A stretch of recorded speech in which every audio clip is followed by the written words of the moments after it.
The Lady or the Tiger? In the olden times, there lived a semi-barbaric king with an authority so irresistible that, at his will, he turned his fancies into facts. When he decided upon anything, the thing was done. One of his fancies was to use the public arena as an agent of poetic justice.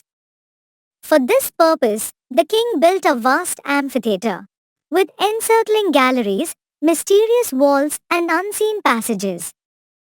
Here crime was punished or virtue rewarded by the decrees of an impartial and incorruptible chance.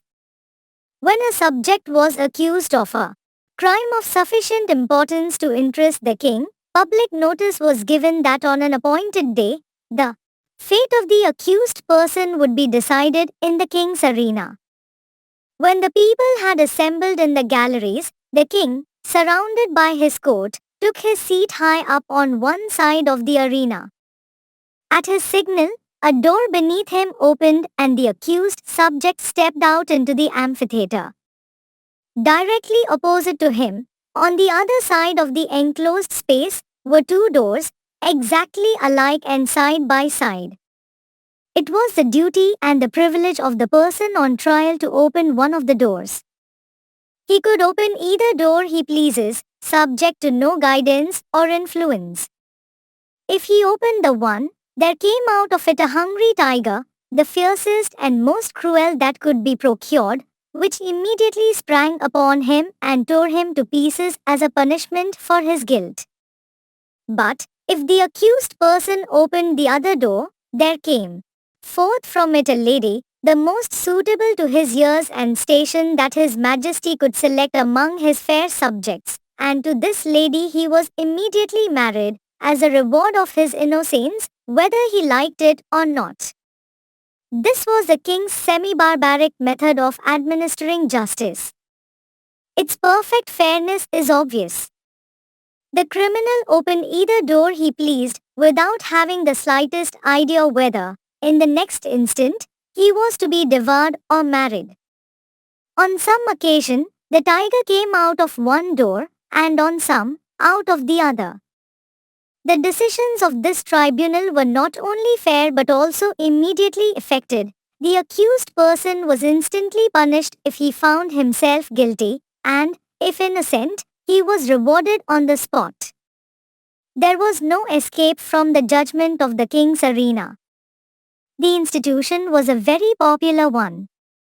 When the people gathered together on one of the great trial days, they never knew whether they were to witness a bloody slaughter or a hilarious wedding. Thus, the masses were entertained and pleased, and the thinking part of the community could bring no charge of unfairness against this plan. Did the accused person not have the whole matter in his own hands? This semi-barbaric king had a daughter with a soul as imperious as his own. As is usual in such cases, she was the apple of his eye, and was loved by him above all. Among his courtiers was a young man of fine blood but low rank, who was in love with the princess.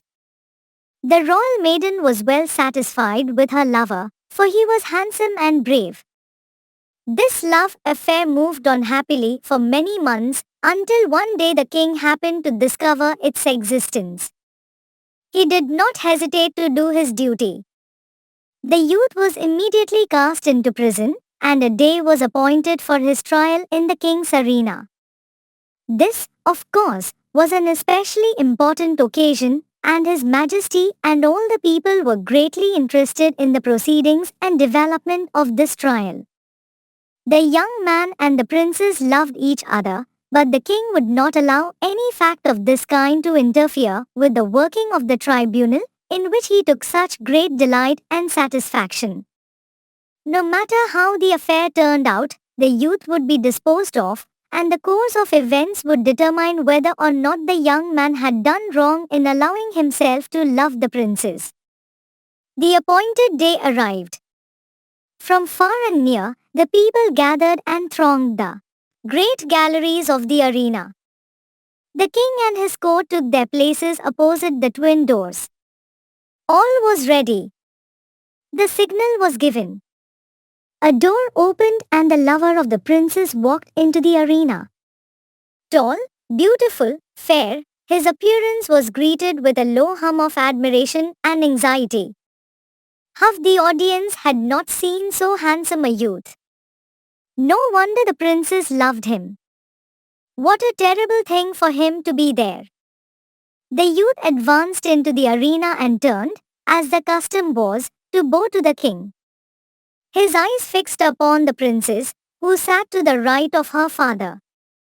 But for the barbarism in her nature, the princess could not bear to have been there. For days she had thought of nothing but this great event. With more power, influence and force of character than anyone who had ever before been interested in such a case, she had possessed herself of the secret of the doors. She knew behind which of those stood the cage of the tiger with its open front, and in which waited the lady. And not only did she know in which room stood the lady ready to emerge, blushing and radiant, should her door be opened, but she knew who the lady was.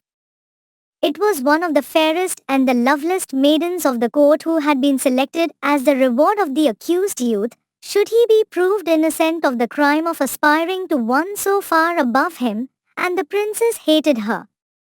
Often had she seen, or imagined, that she had seen, this fair creature throwing glances of admiration upon her lover, and sometimes she thought these glances were returned. The girl was lovely, but she had dared to raise her eyes to the loved one of the princess. With all the intensity of the savage blood inherited from her barbaric ancestors, she hated the woman who trembled behind that silent door. When her lover turned and looked at her, and his eyes met hers as she sat there, pale and white, he saw, by that power of perception which is given to those whose souls are one, that she knew behind which door crouched the tiger and behind which stood the lady. He had expected her to know it. He understood her nature, that she would never rest until she had made plain to herself this thing, hidden to all onlookers, even to the king. Then it was that his quick and anxious glance asked the question, which? It was as plain to her as if he shouted it from where he stood. There was not an instant to be lost. The question was asked in a flash, it must be answered in another. Her right arm lay on the cushioned parapet before her. She raised her hand and made a slight, quick movement towards the right. No one but her lover saw her. Every eye but her was fixed on the man in the arena. He turned, and with a firm and rapid step he walked across the empty space. Every heart stopped beating, every breath was held, every eye was fixed immovably upon that man. Without the slightest hesitation, he went to the door on the right and opened it. Now, the point of the story is this: did the tiger come out of that door, or did the lady? The more we reflect upon this question, the harder it is to answer. The decision of the question depended upon that hot-blooded, semi-barbaric princess, her soul, at a white heat beneath the combined fires of despair and jealousy. She had lost him, but who should have him? How often, in her waking hours and in her dreams, had she started in wild horror, and covered her face with her hands as she thought of her lover opening the door on the other side of which waited the cruel fangs of the tiger. But how frequently had she seen him at the other door? How she had gnashed her teeth and torn her hair when she saw his start of rapturous delight as he opened the door of the lady. How her soul had burnt in agony when she had seen him lead her forth, his whole frame kindled with the joy of recovered life. And yet, that awful tiger, those shrieks, that blood. Her decision had been indicated in an instant, but it had been made after days and nights of anguished deliberation. She had known she would be asked, she had decided what she would answer, and, without the slightest hesitation, she had moved her hand to the right.